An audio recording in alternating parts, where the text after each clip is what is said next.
नमस्कार, आप देख रहे हैं देश की बात। मैं हूं आपके साथ तन्वी। रुक करते हैं खबरों का, लेकिन उससे पहले एक नजर डालते हैं इस वक्त की हेडलाइंस पर। वर्ल्ड कप 2026 के लिए टीम इंडिया का ऐलान, सूर्यकुमार कप्तान और अक्षर पटेल उप कप्तान। बांग्लादेश में हिंदू युवक की मॉब लिंचिंग मामले में 7 लोगों को किया गया अरेस्ट। चौतरफा आलोचना के बाद आखिरकार झुके मोहम्मद यूनुस।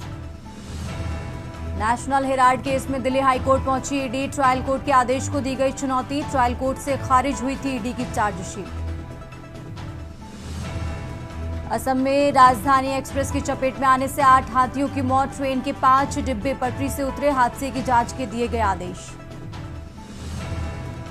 सीएम योगी की जनता दरबार में 2 टूक विदेश भेजने के नाम पर धोखाधड़ी करने वालों पर सख्त कार्रवाई। पीड़ितों की मदद में न हो देरी। उत्तर भारत में कोहरे और सर्दी का कोहराम। राजस्थान, हरियाणा, पंजाब बुरी तरह प्रभावित। दिल्ली, यूपी में भी कोहरे और सर्दी से जनजीवन अस्त व्यस्त।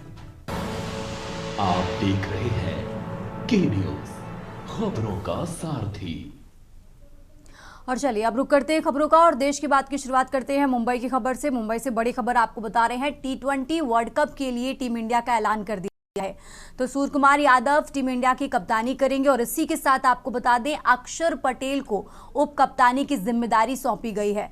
तो टीम में ईशान किशन की वापसी हुई है। ईशान सिंह और रिंकू सिंह को भी मौका मिला है। तो बड़ी आपको बता रहे हैं, जहां संजू सैमसन भी टीम का हिस्सा बनाए गए हैं और इसी के साथ गिल को टीम में जगह नहीं मिली है।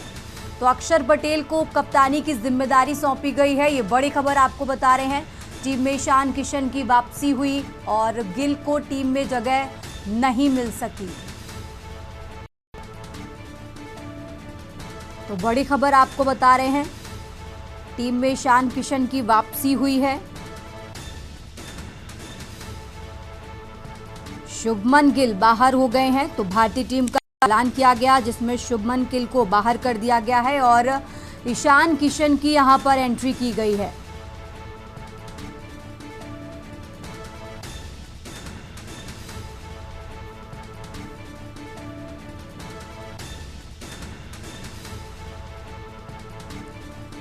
तो बड़ी खबर आपको बता रहे हैं, अक्षर पटेल को कप्तानी की जिम्मेदारी सौंपी गई और गिल को टीम में फिलहाल जगह नहीं मिली है। टीम में ईशान किशन की वापसी हुई है। तो बड़ी खबर आपको बता रहे हैं, जहां भारतीय टीम की कप्तानी सूर्यकुमार यादव करेंगे और शुभमन गिल अब टीम का पार्ट नहीं है और उप कप्तान अक्षर पटेल को बनाया गया है। तो मुंबई से ये बड़ी खबर, संजू सैमसन भी टीम का हिस्सा बनाए गए हैं।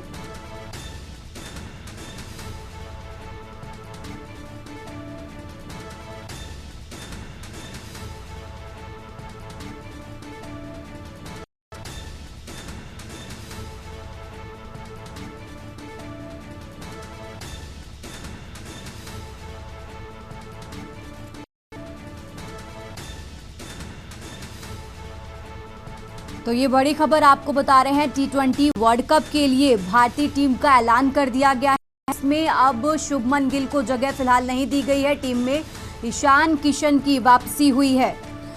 तो आपको बता दें, भारतीय टीम T20 क्रिकेट में मौजूदा चैंपियन है और अब आज टीम का ऐलान किया गया, भारतीय टीम का ऐलान किया गया है और इसमें सबसे चौंकाने वाली बात यह है कि शुभमन गिल को टीम में जगह नहीं मिली है। लगातार जो खराब परफॉर्मेंस उनकी तरफ से हो रही थी और इसके चलते ये बड़ा कारण माना जा रहा है कि शुभमन गिल को इस बार टीम में जगह नहीं दी गई है और इसी के साथ ईशान किशन की एंट्री यहां पर हुई है। तो बड़ी खबर आपको बता रहे हैं, फिलहाल टूर्नामेंट में भारतीय टीम की कप्तानी सूर्यकुमार यादव करेंगे और उप कप्तान अक्षर पटेल को बनाया गया है।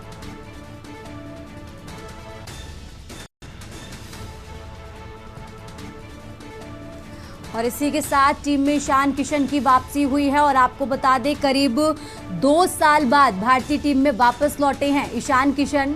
तो बड़ी खबर और सबसे हैरान कर देने वाली बात कि शुभमन गिल को टीम में जगह नहीं मिली है और करीब 2 साल बाद ईशान किशन को एंट्री दी गई है। भारतीय टीम में वापस लौटे हैं ईशान किशन।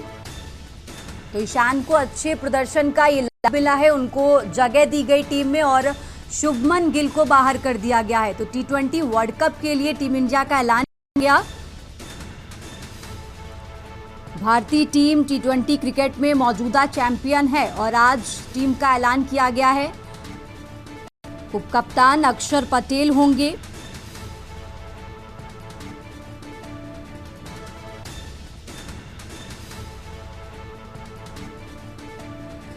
और शुभमन को लगातार जो उनकी परफॉर्मेंस खराब हो रही थी उसी के चलते अब ये खामियाजा भुगतना पड़ रहा है कि उन्हें टीम में जगह नहीं दी गई है और लगभग 2 साल बाद ईशान किशन को भारतीय टीम में वापस लिया गया है। यानी यही टीम न्यूजीलैंड के खिलाफ जनवरी में जो 5 मैचों की सीरीज खेली जाएगी टी20 सीरीज, उसमें खेलने उतरेगी और वहां पर कप्तानी सूर्य कुमार यादव और उप कप्तान अक्षर पटेल होंगे। और इस टीम में शुभमन गिल आपको नजर नहीं आएंगे, ये बड़ी खबर आपको बता रहे हैं। और इसी के साथ आपको बता दें, यही टीम न्यूजीलैंड के खिलाफ जो जनवरी में अब मैच होगा, 5 मैचों की टी20 सीरीज जो खेली जाएगी उसमें यही टीम आपको नजर आएगी। तो टीम ईशान किशन की वापसी हुई है। आपको बता दें लगभग 2 साल बाद ईशान किशन को टीम में शामिल किया गया है और इसी के साथ संजू सैमसन को भी जगह दी गई है और गिल को फिलहाल टीम में शामिल नहीं किया गया है। और इसी खबर पर हमारे साथ क्रिकेट सिलेक्टर अलका सिंह जुड़ चुकी हैं। अलका जी, जिस तरीके से टीम इंडिया का वर्ल्ड कप के लिए ऐलान कर दिया गया है और सबसे हैरानी वाली बात यह है कि इसमें शुभमन गिल को जगह नहीं दी गई, सबसे पहले इस पर आप क्या बोलना चाहेंगी? बस मैं कहना चाहूंगी कि अगर शुभमन गिल को जगह नहीं दी गई तो मुझे, जैसा कि मुझे भी है क्रिकेटर, एक लगता है कि वो टी20 के लिए अभी फिट नहीं है और टी20 फॉर्मेट में जो जिस तरह की बैटिंग चाहिए अभी उस तरह की बल्लेबाजी नहीं कर पा रहे हैं। तो मुझे लगता है कि ये बहुत ही अच्छा फैसला है कि ईशान किशन को दिया गया। उन्होंने अभी रिसेंटली मुश्ताक अली में जिस तरह की बैटिंग की है, 100 बनाया, तो मुझे लगता है कि ये बहुत अच्छा नाम है और बहुत ही अच्छा फैसला लिया है बीसीसीआई ने कि ईशान किशन को लेकर आए हैं। और जिस तरीके से अब 2 साल बाद ईशान किशन की एंट्री हुई है, वापसी हुई है भारतीय टीम में, इसको लेकर आप क्या बोलना चाहेंगी? मैं बहुत हैप्पी हूँ कि कोई भी खिलाड़ी, ईशान किशन हो या कोई भी प्लेयर हो, अगर वो डोमेस्टिक को पूरी तरह से अपना 100% दे रहे हैं और रन कर रहे हैं, और क्योंकि यहाँ पे रनों की दरकार है। टी20 में जैसे रिंकू सिंह है, ईशान किशन है, ये ऐसे बल्लेबाज है कि वो किसी भी जगह पे, किसी भी डाउन पे रन कर सकते हैं। तो मुझे लगता है कि ये बहुत ही अच्छा फैसला है और मैं इससे काफी मतलब पर्सनली मैं बहुत हैप्पी हूँ, क्योंकि शुभमन गिल टी20 में फिट नहीं बैठा था। मुझे नहीं लगता कि तीनों ही फॉर्मेट में अगर आप खेल रहे हो और किसी भी फॉर्मेट पर रन नहीं करो तो दूसरे को मौका मिलना ही चाहिए।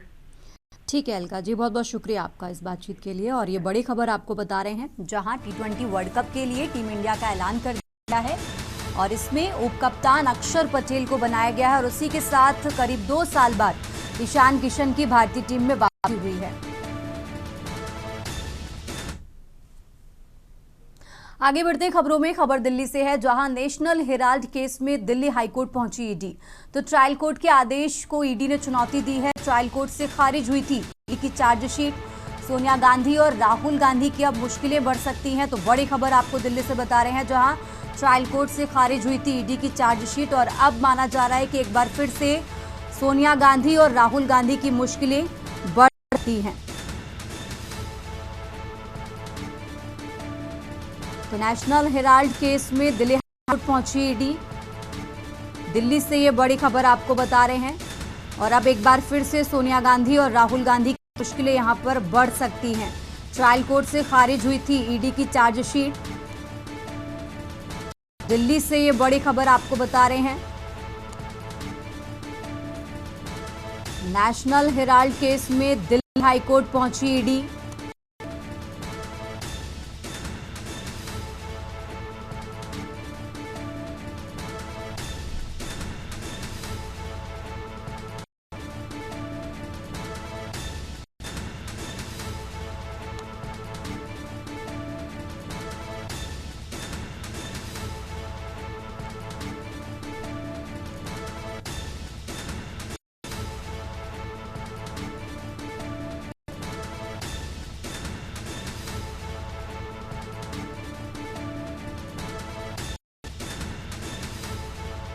सोनिया गांधी और राहुल गांधी की मुश्किलें बढ़ सकती हैं। राजधानी दिल्ली से ये बड़ी खबर आपको बता रहे हैं। नेशनल हेराल्ड केस में दिल्ली हाईकोर्ट ईडी पहुंची हुई है।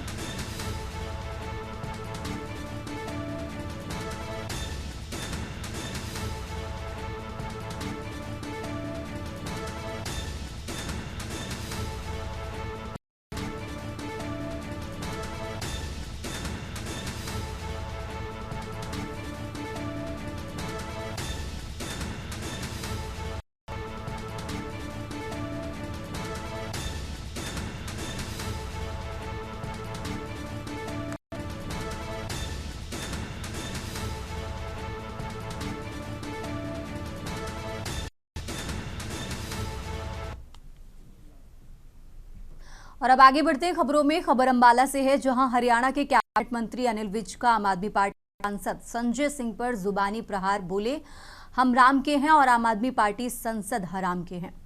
दरअसल आम आदमी पार्टी संसद ने वीबीजी बिल को लेकर बयान देते हुए कहा था कि हरियाणा में भी राम आता है, जिसे लेकर कैबिनेट मंत्री अनिल विज ने तीखी प्रतिक्रिया देते हुए कहा कि सांसद हराम के हैं और वे राम के हैं। वहीं कल करनाल में हुए बस हादसे को लेकर परिवहन मंत्री अनिल विज ने कहा कि मामले में जांच के आदेश जारी कर दिए गए हैं। अभी आदेश जारी किए गए थे कि 60 से ज्यादा स्पीड पर बसें नहीं चलाई जाएंगी और अगर हादसे की वजह ओवर स्पीड हुई तो इस मामले में कार्रवाई की जाएगी।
है उसकी मैंने जांच के आदेश दे दिए हैं, क्योंकि हमने एडवाइजरी जारी की हुई है कि धुंध में 60 किलोमीटर की स्पीड से ज़्यादा गाड़ी ना चलाई जाए। तो अगर उसने उसकी उल्लंघना की है तो उसकी जांच भी होगी, कार्रवाई भी होगी और जो सज़ा बनती होगी वो सज़ा भी मिलेगी। और अब खबर यमुनानगर से है, जहां बाल कल्याण समिति और जिला बाल संरक्षण इकाई के संयुक्त तत्वाधान में राजकीय मॉडल संस्कृति वरिष्ठ माध्यमिक विद्यालय छछरौली में जागरूकता शिविर का आयोजन किया गया। बाल कल्याण समिति के अध्यक्ष अशोक कुमार स्कूली बच्चों और अध्यापकों को बताया कि बच्चों का संरक्षण अहम है। इसके लिए सभी परिजनों व अध्यापकों को जागरूक होना चाहिए। बाल श्रम, बाल विवाह और बाल शोषण कतई नहीं होना चाहिए। बच्चे आसानी से अनजान लोगों पर भी भरोसा कर लेते हैं, से उन्हें उत्पीड़न और शोषण का शिकार बनने को मजबूर होना पड़ता है। सदस्य सुशील गुलाटी ने बच्चों को करियर पर फोकस करने की सलाह देते हुए स्वयं का लक्ष्य निर्धारित करने पर फोकस करने को कहा। इसी के तहत कार्यवाहक जिला बाल संरक्षण अधिकारी रंजन शर्मा ने सरकार द्वारा संचालित योजनाओं की जानकारी देते हुए बताया कि निराश्रित बच्चों को संरक्षण देने का काम भी सरकार व शासन द्वारा किया जा रहा है। किसी भी प्रकार का नशा नहीं करूंगा।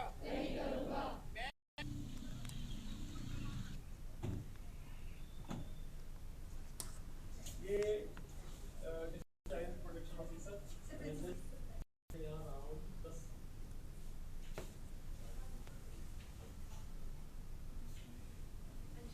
अंशिका के लिए क्या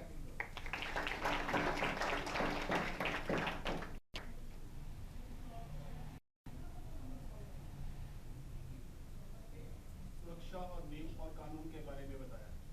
अब मैं रिस्पेक्टेड मेंबर चाइल्ड वेलफेयर सुशील गुलाटी जी से अनुरोध करूंगा कि वो बच्चों का मार्गदर्शन करें। तो आज हमारा जो यहाँ आने का मुख्य उद्देश्य यही था, जैसे कि ये स्टैंडी भी हमने यहाँ पर लगाई है, हमारा मिशन वात्सल्य मिशन वात्सल मैं शपथ लेता हूँ मैं स्वयं किसी भी प्रकार का नशा नहीं करूँगा मैं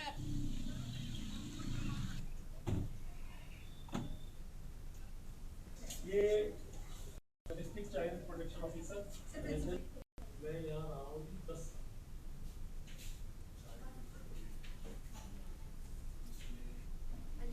अंशिका के लिए क्लैपिंग करो।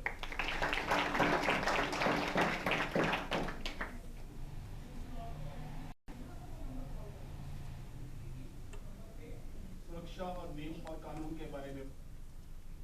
अब आगे बढ़ते खबरों में पुलिस अधीक्षक सुरेंद्र सिंह ने मीडिया को संबोधित करते हुए बताया कि 19 दिसंबर को शाम करीब 5:15 पुलिस को सूचना मिली कि गांव रिटोली फ्रोंक्स कार सवार 5 युवकों ने फॉर्च्यूनर गाड़ी पर अंधाधुंध फायरिंग की और वारदात को अंजाम दिया। पुलिस टीम सूचना मिलते ही तुरंत मौके पर पहुंची और शहर के सभी पुलिस थानों को अलर्ट किया और जगह जगह बंदी कर वाहनों की जांच शुरू कर दी। वारदात में गोली लगने से घायल युवक दीपक पुत्र रमेश निवासी सुडाना को इलाज के लिए अस्पताल में भर्ती कराया गया।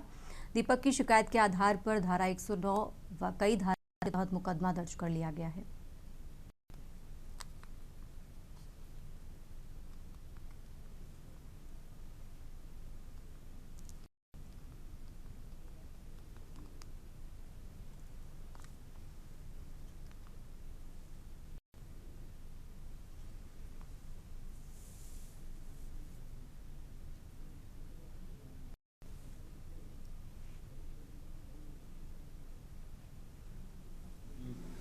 झज्जर में एडमिट हुए हैं।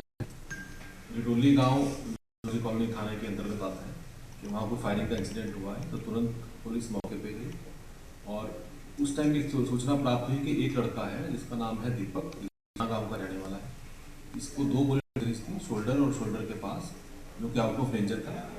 और उसके बाद हमने जो इनिशियल पूछताछ करके काफ़ी टीम्स बना के सर्च ऑपरेशन चलाया गया। आगे सूचना प्राप्त हुई इसी से संबंधित दो व्यक्ति जो है ऑस्कर हॉस्पिटल झज्जर में एडमिट हुए हैं। रिटोली गांव जो शिवाजी कॉलोनी थाने के अंतर्गत आता है कि वहाँ कोई फायरिंग का इंसिडेंट हुआ है, तो तुरंत पुलिस मौके पे गई और उस टाइम की सूचना प्राप्त हुई कि एक लड़का है जिसका नाम है दीपक, सुंडाना गांव का रहने वाला है। 2 बुलेट इंजरीज थी शोल्डर और शोल्डर के पास, जो कि आउट ऑफ रेंजर था। और अब आगे बढ़ते खबरों में खबर लाडवा से है, जहां मुख्यमंत्री नायब सिंह सैनी आज दौरे पर पहुंचे। उन्होंने पहलादपुर गांव में गरीबों की समस्याएं सुनकर मौके पर ही फरियादियों को समस्याओं से निजात दिलाने के निर्देश दिए। इस दौरान मुख्यमंत्री ने गांव में पीने का पानी मुहैया कराने के लिए पाइपलाइन बिछवाने के लिए करीब 47 लाख रुपए, हाल के निर्माण के लिए 11 लाख रुपए और अन्य विकास कार्यों के लिए 21 लाख रुपए जारी करने की घोषणा की। मुख्यमंत्री सैनी ने गांव के तालाब का जीर्णोद्धार कराने सहित गलियों का निर्माण काम शुरू करने के भी निर्देश दिए।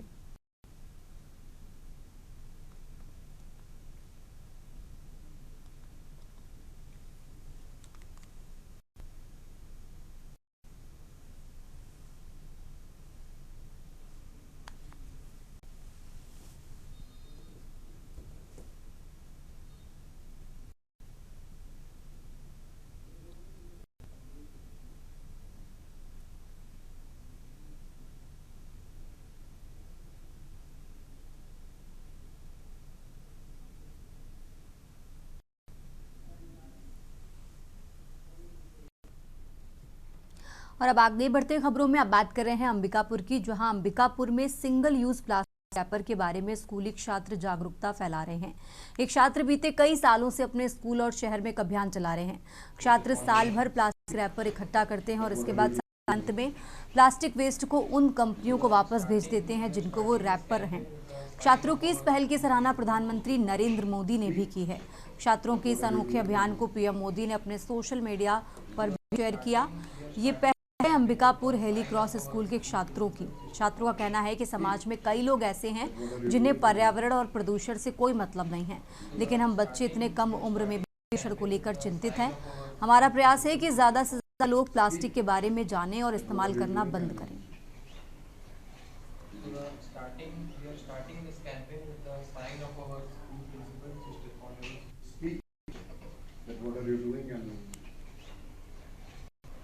starting we are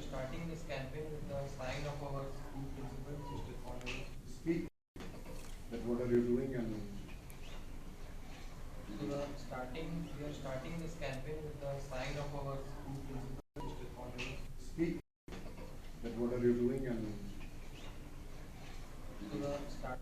जी, तो पिछले 10 सालों से हमारी ये प्रयास रह चुकी है कि सिंगल यूज़ प्लास्टिक रैपर्स को हम बैन करें और 2020 को प्रधानमंत्री ने एक ट्वीट लिखा था जिसमें उन्होंने हमारी इस कैंपेन को लेकर जागरूकता फैलाई और हमें प्रोत्साहित किया। तो हमारी प्रयास है कि हम 75,000 से ज़्यादा सिग्नेचर लें ताकि सिंगल यूज़ प्लास्टिक बैन हो पाए। और पिछले 10 साल से ये अभियान चलते आ रहा है स्कूल में। इस साल ये अभियान बड़े स्केल में चल रहा है। हम इस साल इसका नाम सिग्नेचर कैंपेन किया है। इसके लिए प्रत्येक छात्र को एक स्लिप मिला है जिसमें हम सिग्नेचर ले रहे हैं विभिन्न लोगों का। इसके लिए हम लोग अंबिकापुर के अलग अलग जगहों में जाके अलग अलग लोगों से सिग्नेचर लेंगे और बताएंगे कि ये कैंपेन हम लोग क्यों स्टार्ट किए हैं। हमने ये जो लेटर्स हैं वो पूरे स्कूल में डिस्ट्रीब्यूट किए हुए हैं, हमारे अपने स्कूल में, प्राइमरी सेक्शन में, कॉलेज में और हिंदी मीडियम में, और हम जगह जगह ऑफिसेज में जाएंगे, एसपी और दूसरे बड़े अधिकारियों से भी सिग्नेचर लेंगे जिससे हम ज़्यादा लोगों तक पहुंच सकें। मैं Holy Cross Convent Senior Secondary School की कक्षा 11वीं की छात्रा हूँ। जैसा पूछा, इस अभियान को हम पिछले 10 सालों से चला रहे हैं और हम ये उम्मीद रखते हैं कि हम इस अभियान को तब तक चलाएंगे जब तक हमारी बात ना मान जाए। हम चाहते हैं कि जो सिंगल यूज़ प्लास्टिक रैपर्स हैं उसे बैन कर दिया जाए। हम डेली कुछ ना खाते हैं, ऐसा लेस कुरकुरे खाते हैं, स्नैक्स खाते हैं और वो प्लास्टिक्स में पैक होकर आते हैं और कहीं ना कहीं हमारी बॉडी में माइक्रो प्लास्टिक्स जा ही रहे हैं। बच्चे अभी प्लास्टिक रैपर्स बैन सिग्नेचर करने के लिए बहुत कोशिश कर रहे हैं। ये लोग बहुत मेहनत किए हैं। मेरे पीछे जो बच्चे खड़े हैं वो तो senior students of Holy Cross Convent Senior Secondary School का है। वो लोग अपना एक प्रयास कर रहे हैं कि अपना स्टूडेंट्स का भी, पेरेंट्स का भी और बाकी हमारा इंस्टीट्यूशंस और आगे हम जितना भी इंस्टीट्यूशन है और सब तरह का भी कॉमन लोगों का भी सिग्नेचर ले करके प्राइम मिनिस्टर नरेंद्र मोदी के साथ शेयर करके ही सिग्नेचर को पहुंचाने के लिए कोशिश कर रहे हैं। सोच रहे हैं कि इतना बड़ा एफर्ट कर रहे हैं तो कुछ तो आएगा।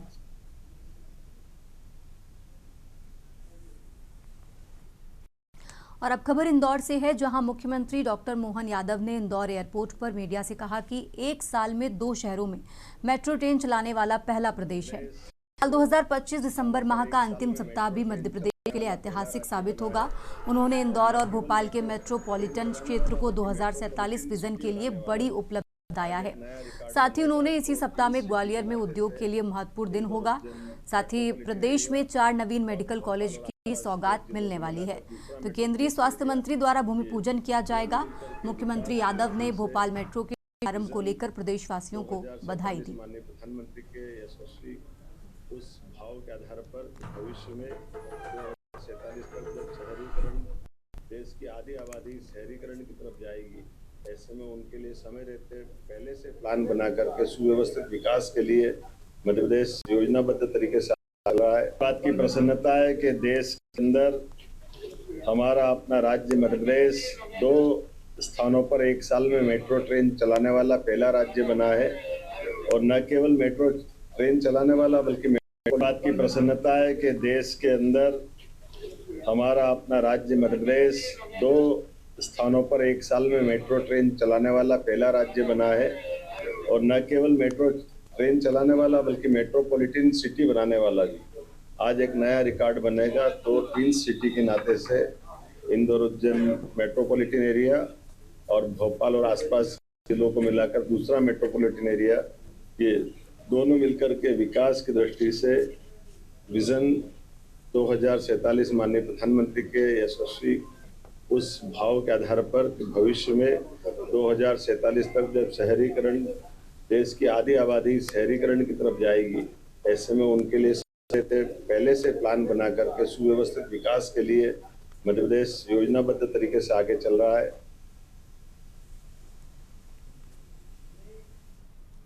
फिलहाल यहाँ रुकेंगे एक छोटे से ब्रेक के लिए।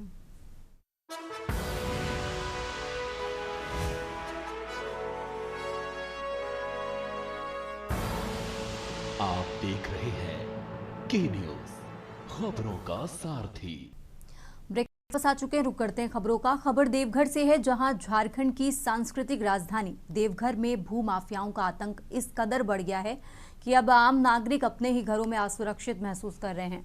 ताजा मामला नगर थाना क्षेत्र के बैरियर मंडी इलाके का है, जहां दबंग भूमाफियाओं की गुंडागर्दी से परेशान होकर एक परिवार अपना घर छोड़ने मजबूर हो गया। पीड़ित पक्ष का आरोप है कि भूमाफियाओं ने उनके घर पर जबरन हमला बोल दिया और मकान पर कब्जे करने की नीयत से परिवार को डराया और धमकाया। पीड़ित परिवार ने इस मामले की शिकायत नगर थाना में दर्ज कराई थी, लेकिन आरोप है कि संबंधित पुलिस अधिकारियों द्वारा कोई ठोस कार्रवाई नहीं की गई। स्थानीय पुलिस की इस शिथिलता से हताश होकर पीड़ितों ने अब एसपी कार्यालय का दरवाजा खटखटाया है। एसपी को सौंपे गए आवेदन में परिवार ने अपनी जानमाल की सुरक्षा और न्याय की गुहार लगाई है।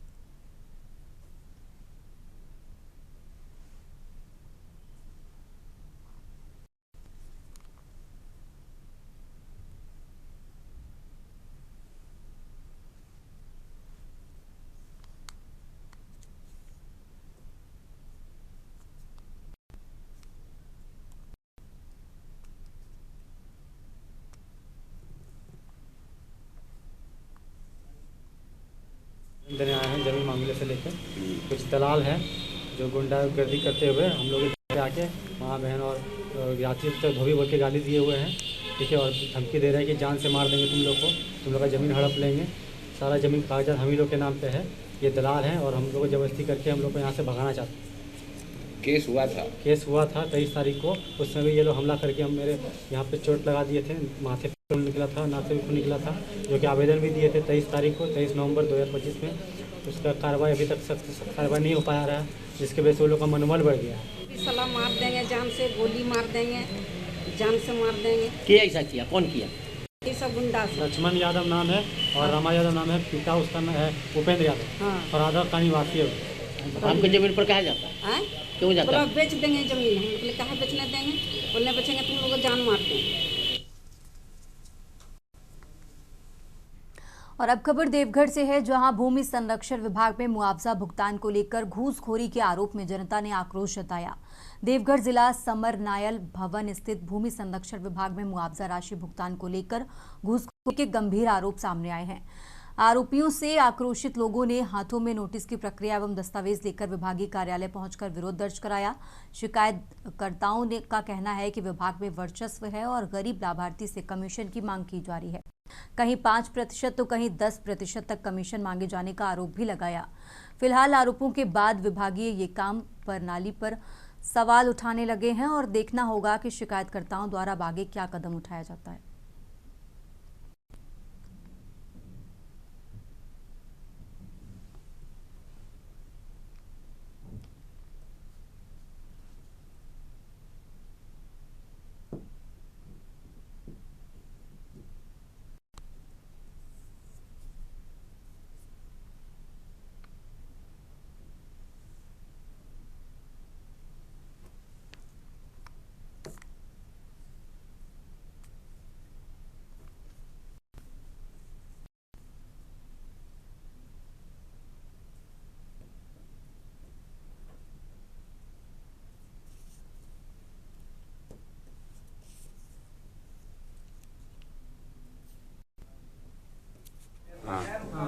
अब पूरे खानदान में जितना बेटी सबको यहाँ भोजन करवा दिया और सबको पेमेंट करना चाहता है। सबसे 5% का जो है।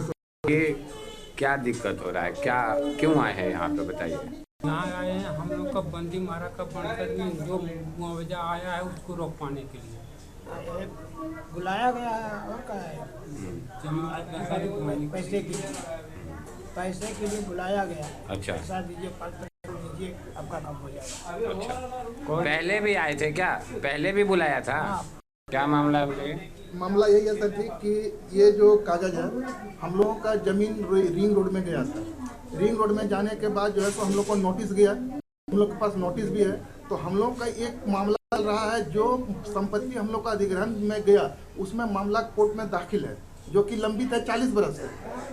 तो यहाँ पर जब भूअर्जन से जब हम लोग को नोटिस गया तो हम लोग आए, हम लोग अपना जो है सो अपना ये विवादित का जो है फार्म दिए, फार्म भर करके दिए, टोटल कोर्ट का सब कोर्ट का कागज लगा के दिए कि नहीं ये लंबित है। लेकिन यहाँ पर क्या मामला चल रहा कि कभी भी हमारे बुआ लोगों को बुला के बोलता 5% दो, कभी जो जिससे विवादित है उसको बोला कि 10% दो। तो ये भूअर्जन का जो है सो सर ये क्या लीला है कुछ समझ में नहीं आता हम लोग। और अब आगे बढ़ते हैं खबरों में। खबर बिहार से है, जहां त्रिवेणीगंज सुपौल नगर परिषद क्षेत्र के नरहा टोला में अवैध शराब की छापेमारी करने गई पुलिस टीम को शराब तस्कर और उनके समर्थकों का भारी विरोध झेलना पड़ा। शराब तस्कर और उनके समर्थकों ने देशी शराब को नष्ट कर रहे पुलिस टीम पर जानलेवा हमला कर दिया और पुलिस गाड़ी को क्षतिग्रस्त कर दिया। इस घटना में सब इंस्पेक्टर सहित 4 पुलिसकर्मी चोटिल हो गए। आपको बता दें, सूत्रों के मुताबिक इस दौरान पुलिस ने आत्मरक्षा के लिए कई राउंड फायरिंग भी की। हालांकि पुलिस गोली चलाने की घटना से इनकार कर रही है। वहीं जख्मी पुलिसकर्मियों को पुलिस वाहन अनुमंडलीय अस्पताल इलाज के लिए लाया गया है।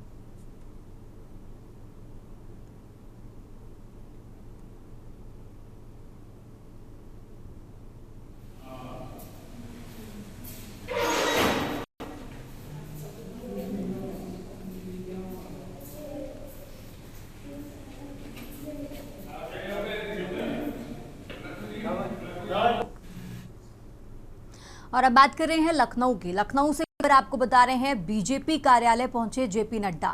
तो लखनऊ से ये बड़ी खबर आपको बता रहे हैं, बीजेपी कार्यालय पहुंचे जेपी नड्डा।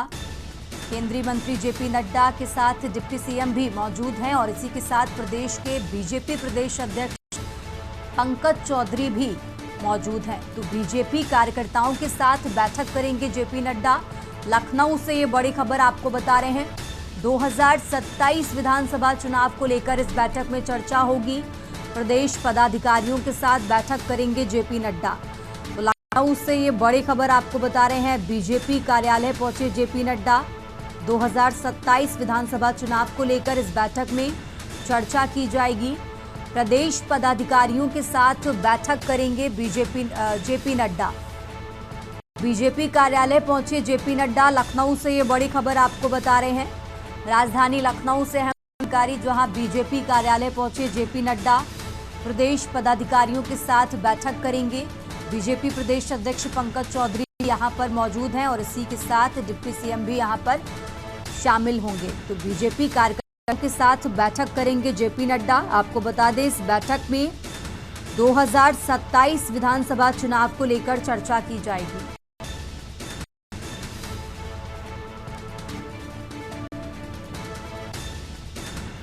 तो लखनऊ से ये बड़ी खबर आपको बता रहे हैं, इस बैठक में 2027 विधानसभा चुनावों को लेकर चर्चा की जाएगी। प्रदेश अधिकारियों के साथ बैठक करेंगे जेपी नड्डा और इसी के लिए बीजेपी कार्यालय पहुंच चुके हैं जेपी नड्डा। तो बीजेपी स्वास्थ्य मंत्री जेपी नड्डा आज लखनऊ के दौरे पे हैं और जिस वक्त आप उन तस्वीरों को देख सकते हैं कि भारतीय जनता पार्टी के उत्तर प्रदेश के कार्यालय पर वो पहुंच चुके हैं और पहुंचने के साथ साथ आप देख सकते हैं कि उनकी सुरक्षा के मद्देनज़र पूरी तरीके से यहाँ पे तैयारियां की गई हैं और जिस प्रकार से देखा जा सकता है कि उनके साथ उत्तर प्रदेश के प्रदेश अध्यक्ष पंकज चौधरी भी हैं और इन तस्वीरों के माध्यम से आपको हम ये दिखाना चाहते हैं कि किस प्रकार से यहाँ पर पहुँच करके जो है यहाँ पर पहुँचेंगे, कार्यकर्ताओं से बैठक करेंगे। जिस प्रकार से आप देख सकते हैं उत्तर प्रदेश के डिप्टी सीएम भी उनके साथ में है। उनके साथ देखा जा सकता है कि पूरे कार्यक्रम के तहत जो है उत्तर प्रदेश के भारतीय जनता पार्टी के कार्यालय पे पहुंचे हैं और यहाँ पर जिस प्रकार से देखा जा सकता है कि जिस प्रकार से यहाँ पर अपने कार्यकर्ताओं से बैठक करेंगे 2027 के विधानसभा चुनाव को लेकर के जो है उनके साथ जो है पूरी वार्ता करेंगे। जिस प्रकार से एफआईआर की प्रक्रिया चल रही है उस पर जो है अपने कार्यकर्ताओं से बातचीत करेंगे। तो कह सकते हैं कि पूरी जो रणनीति है उत्तर प्रदेश के विधानसभा चुनाव को किस प्रकार से जीत हासिल की जाए, अपनी जो उनको अपने कार्यकर्ताओं से बातचीत के दौरान उनके द्वारा जो है निर्देशित भी किया जाएगा। तो कह सकते हैं कि किसी प्रकार से भारतीय जनता पार्टी हर एक पहलू, चाहे एसआईआर का मुद्दा हो, 2027 के विधानसभा चुनाव को हर पहलू पर जो है यहाँ पर उनके द्वारा वार्ता की जाएगी। कैमरामैन आदित्य के साथ मनीष तिवारी, के न्यूज़, लखनऊ।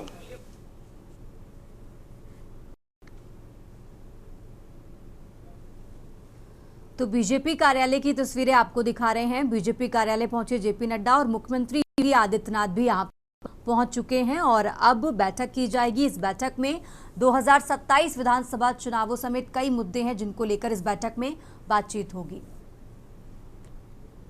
आगे बढ़ते हैं खबरों में। खबर संभल से है, जहां संभल जिले में एक भीषण सड़क हादसे ने पूरे इलाके को झकझोर कर रख दिया है। घने कोहरे के चलते आगरा मुरादाबाद नेशनल हाईवे पर बहजोई कोतवाली क्षेत्र के गांव खजरा खाकम के पास एक अनियंत्रित कैंटर ने बाइक सवारों को रौंद दिया। इस हादसे में महिला समेत 4 लोगों की मौके पर ही मौत हो गई है। मृतकों में एक ही परिवार के पति पत्नी और उनका बेटा शामिल है, जबकि चौथा मृतक एक अन्य व्यक्ति बताया जा रहा है। के खजरा खाकम के पास एक स्प्लेंडर और एक फलों से लदे हुए कैंटर की दुखद दुर्घटना की सूचना प्राप्त होने पर तत्काल पुलिस मौके पर पहुंची और दुर्घटनाग्रस्त व्यक्तियों को वास्ते चिकित्सा परीक्षण अस्पताल भेजा गया, जहां डॉक्टरों ने परीक्षण करने के उपरांत 2 व्यक्तियों, एक 12 वर्षीय बच्चे और एक महिला को मृत घोषित किया तथा कैंटर ड्राइवर और हेल्पर जो कि घायल है उनका उपचार किया जा रहा है।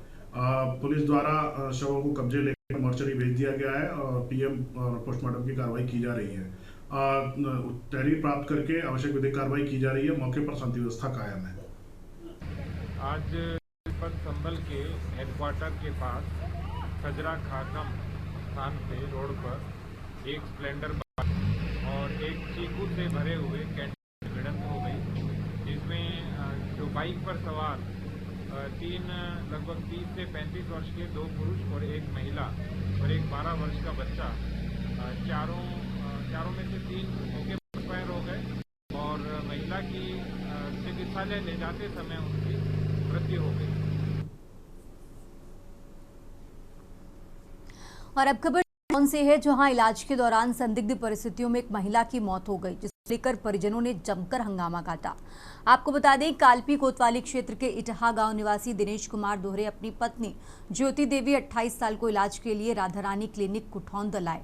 इलाज के दौरान मरीज की तबीयत ज्यादा बिगड़ गई। अस्पताल प्रबंधन ने मरीज को औरैया रेफर कर दिया, जहां चिकित्सकों ने ज्योति को मृतक घोषित कर दिया। इसके बाद परिजनों ने शव को राधारानी क्लिनिक कुठौंद के सामने रखकर जमकर हंगामा किया और अस्पताल प्रबंधन पर गलत इलाज करने का आरोप लगाया।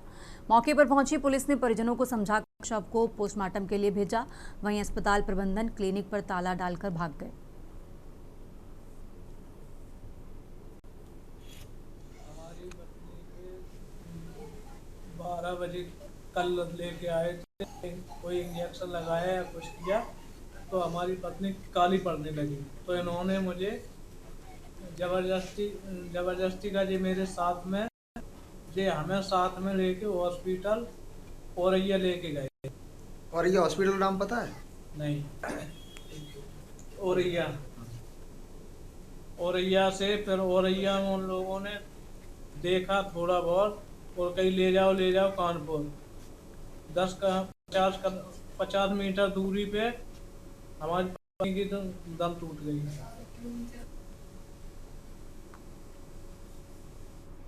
और अब खबर जालौन से है, जहां रामपुरा थाना क्षेत्र में किसान की कुल्हाड़ी से काटकर हत्या की गई। बता दें कि ग्राम छौना में 58 वर्षीय किसान वीरेंद्र कुमार की बेरहमी से हत्या कर दी गई और शव खेत के पास पड़ा मिला। पुलिस के अनुसार गर्दन पर कुल्हाड़ी से हमले जाने की बात सामने आई है। मौके पर खून से लथपथ हालत में शव मिला। खबर फैलते ही गांव में दहशत का माहौल बन गया और मृतक की पत्नी ने गांव के अखिलेश नामक व्यक्ति पर हत्या का आरोप लगाया है।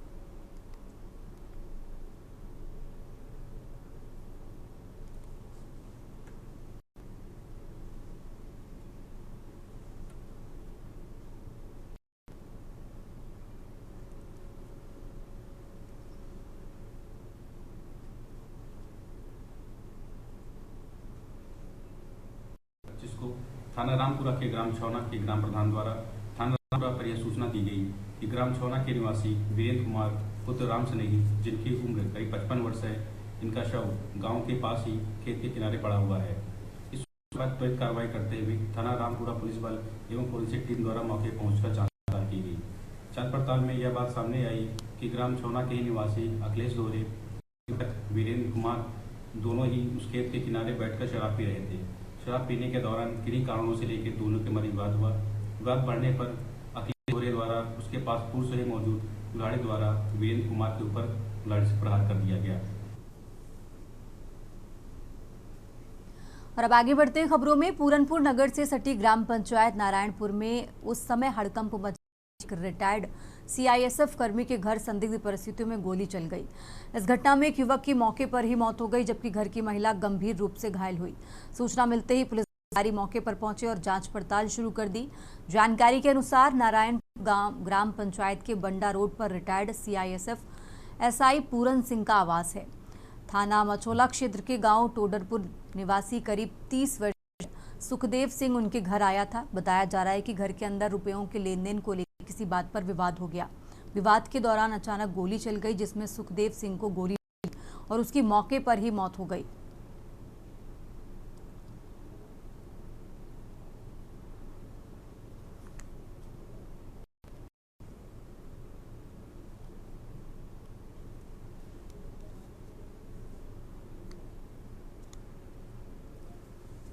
पूरनपुर में एक सूचना प्राप्त हुई, लगभग 10 बजे एक सूचना प्राप्त हुई कि पूरनपुर कस्बे में 2 गोलियां चली हैं, जिससे एक व्यक्ति जिसका नाम सुखदेव है, जिसकी उम्र लगभग 30 वर्ष बताई जा रही है, उसको गोली लगने से मृत्यु हो गई है, तथा एक बुजुर्ग माता जी को गोली लगी है, जिनको चिकित्सा के लिए जिला अस्पताल में ले जाया गया है।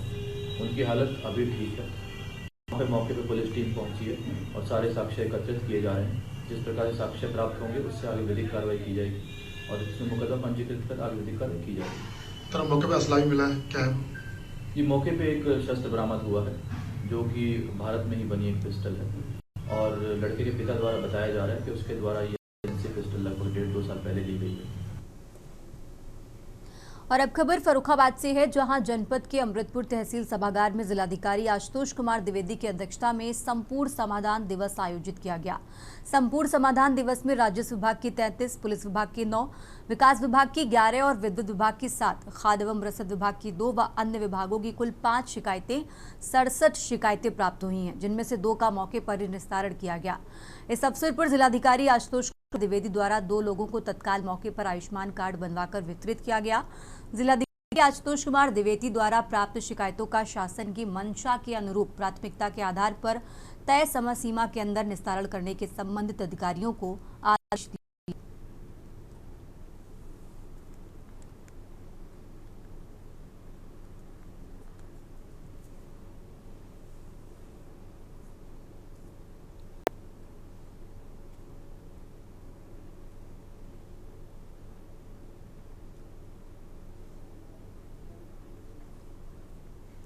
और अब खबर फर्रुखाबाद से है, जहां बर्फीली हवाओं से हो रही कपाऊ ठंड व कोहरे की सीजन में मातहतों को कानून व्यवस्था बनाए रखने का संदेश देने के लिए एसपी आरती सिंह, एएसपी अरुण कुमार सिंह व डिप्टी एसपी ऐश्वर्या उपाध्याय रात के समय फतेहगढ़ शहर में भ्रमण पर निकले।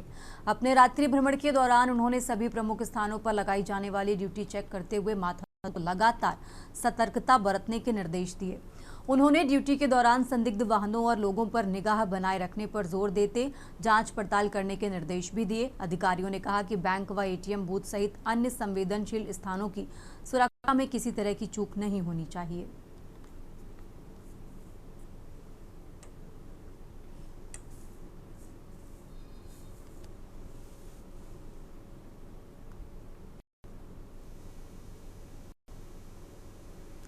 और अब रुक करते हैं अगली खबर का। आज के डिजिटल युग में साइबर अपराधों का खतरा तेजी से बढ़ रहा है। फेक ऑडियो, वीडियो, फोटो और ऑनलाइन फ्रॉड के मामले लगातार सामने आ रहे हैं। इनसे निपटने के लिए पुलिस लगातार जागरूकता अभियान चला रही है। इसी कड़ी में उत्तर प्रदेश के बांदा जिले में रानी दुर्गावती मेडिकल कॉलेज सभागार में साइबर सुरक्षा पर एक विशेष कार्यशाला का आयोजन किया गया। बांदा में साइबर क्राइम पर आयोजित इस कार्यशाला में प्रयागराज जोन के एडीजी संजीव गुप्ता की मौजूदगी में पुलिसकर्मियों, मेडिकल कॉलेज के छात्र छात्राओं, स्कूली बच्चों, पेंशनर, अभिभावकों और विभिन्न संगठनों के स्वयं सेवियों को साइबर अपराधों से बचाव की जिम्मेदारी दी गई। एडीजी संजीव गुप्ता और बांदा के एसपी पलाश बंसल ने प्रतिभागियों को विभिन्न प्रकार के साइबर फ्रॉड, डिजिटल अरेस्ट और एपीके फाइल से खतरे, फर्जी कॉल्स और एआई से बने फेक कंटेंट की पहचान करने के तरीके के बारे में बताया।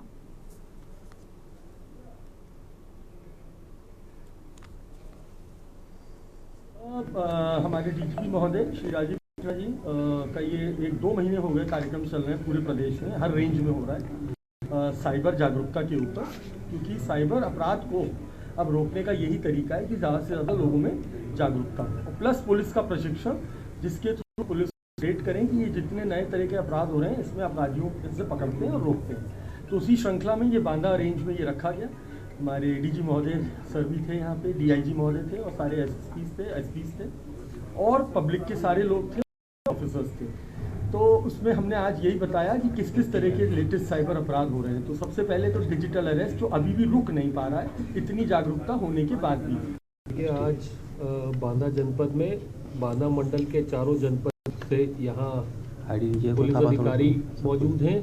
उसके साथ साथ बांदा जनपद में जनप्रतिनिधिगण, पेंशनर्स, आम जनमानस के लोग, स्कूल के बच्चे, कॉलेजों के बच्चे मौजूद हैं। आज इस वर्कशॉप का उद्देश्य यही था कि साइबर क्षेत्र में साइबर सुरक्षा, साइबर जागरूकता कैसे की जा सकती है और अपने आप कैसे साइबर अपराधों से बचने के लिए स्वयं क्या करना है और अपने साथियों को जागरूक करना है।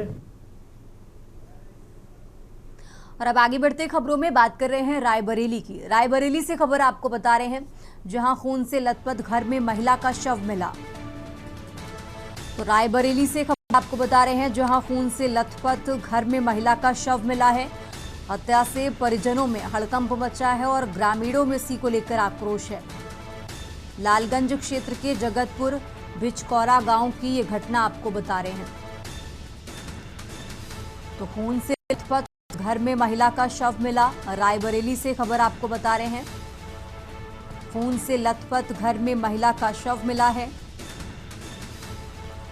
हत्या से परिजनों में हड़कंप मचा। लालगंज क्षेत्र के जगतपुर भिचकौरा गांव की ये घटना आपको बता रहे हैं।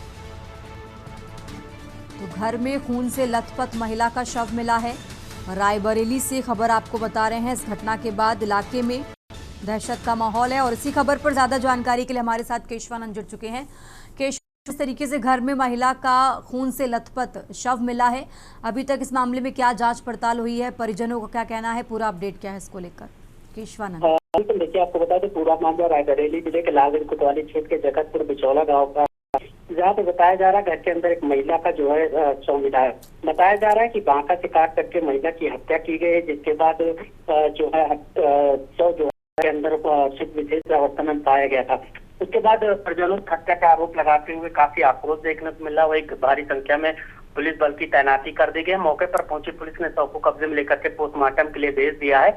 वही हत्या की वजह को लेकर के पुलिस जांच पड़ताल में जुटी हुई है। जी, परिजनों की तरफ से किसी पुरानी रंजिश को लेकर कोई बात सामने आई है क्या? देखिए, अभी किस हत्या की गई है, हत्या का कारण स्पष्ट अभी नहीं हो सका है। पुलिस पूरे मामले की जांच कार्रवाई की बात जरूर कर रही है, लेकिन अभी हत्या किस वजह से की गई है ये पूरा स्पष्ट नहीं हो सका है पुलिस की तरफ से। ठीक है केशवानंद, बहुत बहुत शुक्रिया आपका तमाम जानकारी के लिए। और ये रायबरेली से खबर आपको बता रहे हैं, जहां घर में लथपथ खून से लथपथ महिला का घर में शव मिला है। फिलहाल इस पूरे मामले की जांच पड़ताल जारी है।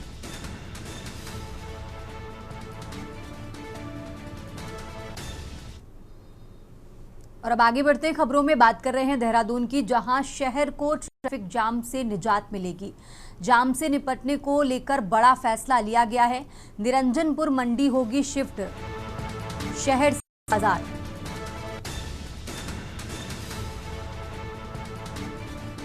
तो देहरादून से खबर आपको बता रहे हैं, निरंजनपुर मंडी शहर से बाहर शिफ्ट होगी।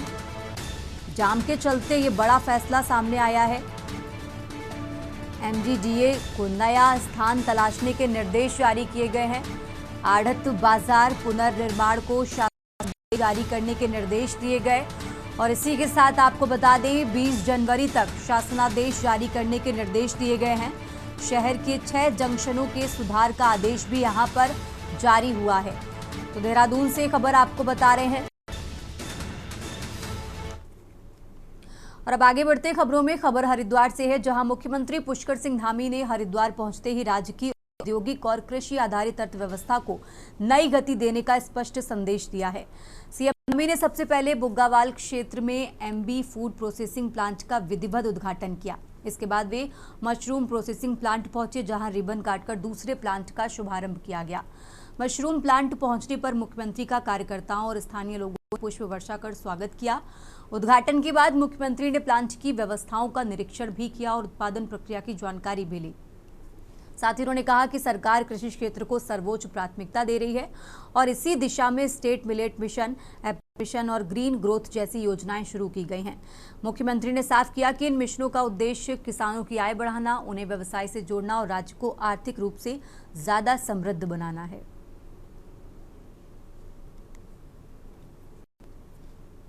राज्य के अंदर कृषि और हॉर्टिकल्चर में, उद्यान के क्षेत्र में, बागवानी के क्षेत्र में बहुत शानदार काम हो रहा है। नवाचार के क्षेत्र में यहाँ भी मशरूम के उत्पादन में, अन्य अचारों के निर्माण में, यहाँ के लोगों को साथ में लेकर ये नवाचार को और रोजगार को आगे बढ़ाया जा रहा है। ये बहुत अच्छा प्रयास है। राज्य के अंदर हम कृषि के क्षेत्र में, बागवानी के क्षेत्र में हमारे सभी किसान भाई लाभान्वित भी हों, उन्नत प्रकार की बागवानी करें, उन्नत प्रकार की कृषि करें। उसके लिए हमारी सरकार उनको सर्वोच्च प्राथमिकता देते हुए स्टेट मिलेट मिशन हो, फार्म मशीनरी बैंक योजना हो। और अब खबर देहरादून से है, जहां बीते दिनों भाजपा प्रदेशाध्यक्ष व राज्यसभा सांसद महेंद्र भट्ट दिल्ली राष्ट्रीय कार्यालय में भाजपा पार्टी नवनियुक्त राष्ट्रीय कार्यकारी अध्यक्ष नितिन नबीन से मुलाकात की। वहीं महेंद्र भट्ट ने बताया कि भारतीय जनता पार्टी एक युवा पार्टी है और हर कार्यकर्ता का सम्मान भी है और पार्टी में काम कर रहे हैं। हर उम्र के कार्यकर्ता की काम पद्धति भी युवात्मक होती जा रही है। भट्ट ने बताया कि नितिन नबीन के राष्ट्रीय कार्यकारिणी अध्यक्ष बनाने के बाद निश्चित ही देश में अच्छा माहौल बन रहा है और युवाओं में जोश भी है। बीजेपी में नेता पेट से नहीं पैदा होते, अपितु कार्यकर्ताओं के बीच ही सीखकर आगे बढ़कर नेतृत्व करते हैं।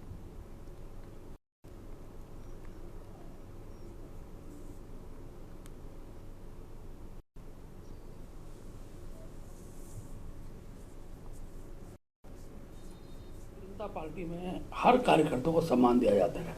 हमारी पार्टी युवा पार्टी है और जो बड़ी संख्या में किसी भी उम्र का होता है उसकी कार्य करने की पद्धति युवात्मक रहती है। तो नितिन जी के अध्यक्ष बनने के बाद मैं कह सकता हूँ कि बहुत अच्छा माहौल पूरे देश के अंदर खड़ा हुआ है। युवाओं में एक प्रकार सा जोश है और यह भी मैसेज गया है कि कोई भी कार्यकर्ता कभी भी इस पार्टी का नेतृत्व कर सकता है कि इस पार्टी के अंदर नेता पेट से पैदा नहीं होते, नेता जो है कार्यकर्ताओं के बीच से सीख कर आगे बढ़ता है। और अब बात कर रहे हैं रायबरेली से खबर, जहां निशुल्क स्वास्थ्य परामर्श जांच शिविर का आयोजन किया गया है। तो रायबरेली से खबर आपको बता रहे हैं, निशुल्क स्वास्थ्य परामर्श जांच शिविर का आयोजन किया गया। हजारों की संख्या में लोगों ने निशुल्क शिविर का लाभ उठाया है। रायबरेली से खबर आपको बता रहे हैं, दूर दराज से आए मरीजों का यहां पर निशुल्क इलाज हुआ। हजारों की संख्या में लोगों ने निशुल्क शिविर का लाभ उठाया है। रायबरेली से खबर आपको बता रहे हैं, निशुल्क शिविर का हजारों की संख्या में लोग यहां पर पहुंचे जिन्होंने लाभ उठाया है। ये कार्यक्रम जो है स्वास्थ्य शिविर का बलीपुर बाजार में पिछले 10 वर्षों से लगातार कराया जा रहा है।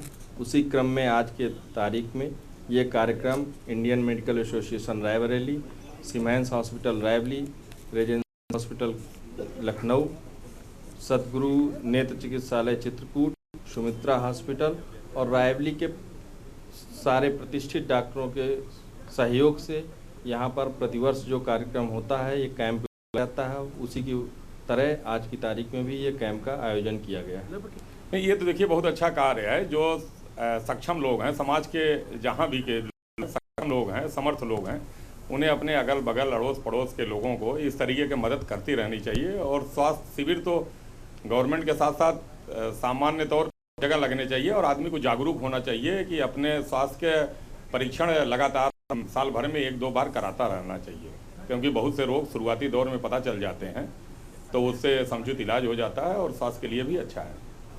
सबसे इम्पोर्टेंट तो देखिए आप इसमें हम लोग खैर यहाँ निरंतर कैंप करते रहे हैं हर साल में और हर बार के लोग बढ़ते जा रहे हैं और इस बार भी देखिए भीड़ बहुत है और इसमें हम हर तरह के विशेषज्ञ हैं, जिसमें जैसे सर्दियों का मौसम है तो बच्चों के डॉक्टर हैं उपलब्ध हैं, बच्चों की पूरी ट्रीटमेंट के लिए है, दिल के लिए भी है जो इस समय सर्दियों के लिए सबसे ज़रूरत भी है। और अभी जैसे अभी हम लोग अभी देख रहे थे यहाँ पर शंकुश कैंसर हॉस्पिटल में दिखाया, तो उसमें भी देखिए कैंसर के 4 पेशेंट अभी डिटेक्ट हुए हैं, अभी पता चला है उनको है कैंसर, और बेचारे अभी मतलब उनको पता भी नहीं था, यहाँ पर हुआ तो अब उनका ट्रीटमेंट हो जाएगा, फॉलोअप हो जाएगा। और एक इस विशेषता हम लोगों ने सब लोग ने मिलकर रखी है, आई में हम सब लोग ने, डॉक्टर ब्रजेश हैं, डॉक्टर संजीव हैं, कि इस कैंप में जो भी दिखाएगा और उसके बाद उस पर्चे के साथ उसका फॉलोअप हम लोग वहाँ अपने यहाँ करेंगे। और अब आगे बढ़ते हैं खबरों में। गदरपुर के बाड़ाखेड़ा गांव में बहुउद्देशीय शिविर का आयोजन किया गया। शिविर में सभी विभागों के कर्मचारी अधिकारी मौजूद रहे। गदरपुर ब्लॉक प्रमुख ज्योति ग्रोवर ने कहा कि जनता की सरकार जनता के द्वारा कार्यक्रम के तहत उद्देशीय शिविर का आयोजन किया गया है, जिसमें सभी विभाग के कर्मचारी अधिकारी उपस्थित रहे। सरकार द्वारा चलाई जा रही जन कल्याण योजनाओं के बारे में जानकारी दी व समस्याओं का निस्तारण भी किया गया। वाक्य है जन जन की सरकार जन जन के द्वार। तो हमारे सरकार की और हमारे उच्च अधिकारियों के निर्देश पर आज बहुउद्देशीय शिविर का आयोजन यहाँ पर किया गया है। आप देख सकते हैं जो विभिन्न यहाँ पर स्टॉल लगे हुए हैं, सभी उनके अधिकारी मौजूद हैं और सभी निर्देश है कि क्षेत्र में किसी की उस विभाग से संबंधित कोई भी समस्या है उसका तत्काल निस्तारण यहाँ पर सुनिश्चित कराया जाए। यहाँ पे आधार कार्ड संबंधी भी जो है लोगों की जांचें हो रही हैं, जारी किए जा रहे हैं। उत्तर प्रदेश के यशस्वी मुख्यमंत्री पुष्कर सिंह धामी जी द्वारा एक कार्यक्रम का आयोजन 17 दिसंबर से प्रारंभ किया है, जो 45 दिन तक रहना है। इस कार्यक्रम का अभियान का है जन जन की सरकार जन जन के द्वारा। इसके द्वारा यहाँ आज न्याय पंचायत बड़ा खेड़ा में यहाँ पर जो न्याय पंचायत बड़ा खेड़ा में ये है एक कैंप का आयोजन किया गया है, जिसमें 23 विभागों द्वारा अपने अपने सभी जितने भी जन की समस्याएं हैं, इन विभागों से जो भी समस्याएं हैं उनका तुरंत ही यहाँ पर निस्तारण किया जाएगा। और अब खबर नोएडा से है, जहां नोएडा में आयोजित उत्तराखंड संस्कृति और लोक परंपराओं की महाकौथिक कार्यक्रम को लेकर लोगों में खासा उत्साह देखने को मिल रहा है। उत्तराखंड की समृद्ध संस्कृति, लोक कला और पारंपरिक विरासत की झलक इस महाकौथिक में दिखाई दे रही है। इसी कड़ी में उत्तराखंड के मुख्यमंत्री पुष्कर सिंह धामी नोएडा के मुख्य मंच पर शिरकत करने जा रहे हैं।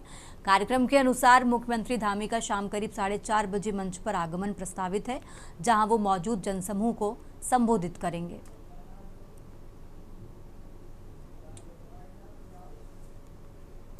देश बात में फिलहाल इतना ही। आप देखते रहिए के न्यूज़ इंडिया।